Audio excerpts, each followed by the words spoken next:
The title of our next presentation is Stress and Phantom Sounds. Please welcome Alexandra.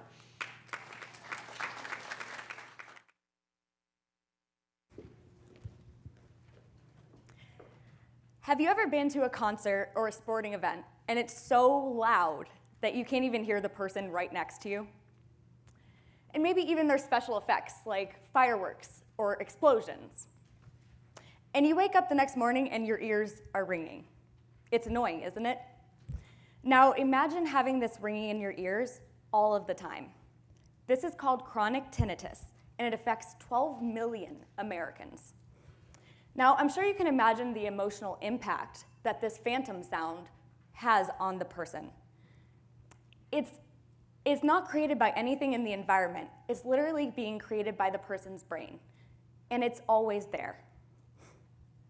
Now, the question is, why do some people develop tinnitus and others don't? I believe that baseline stress level has something to do with it. So I'm investigating this in mice.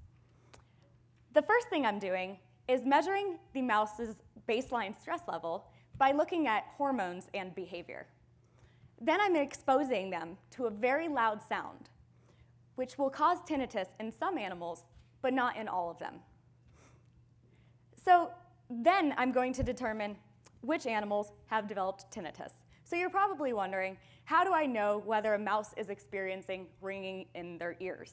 They're the only ones who can hear it, and after all, they are mice, so you can't exactly just ask them. So I'm using a very common technique called gap detection. So I put the mouse in a chamber, and I expose them. I play a constant sound, and then there's a gap of silence in this sound. And immediately following that, there's a loud sound that causes the animals, that would naturally cause the animal to startle or jump.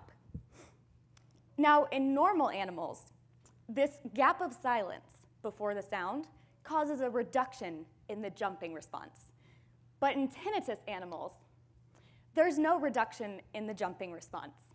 It's thought that their tinnitus fills in the gap of silence, making it undetectable. So now that I've measured the baseline stress levels and determined which animals have developed tinnitus, I'm going to perform an analysis and determine whether the baseline stress level can predict which animals develop tinnitus. I hypothesize that animals with a higher baseline stress level will be more likely to develop tinnitus.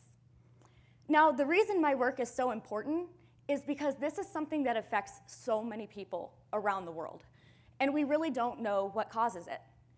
So my work will help shed light on which individuals are at risk of developing tinnitus, and hopefully in the future, we can figure out a way to prevent it.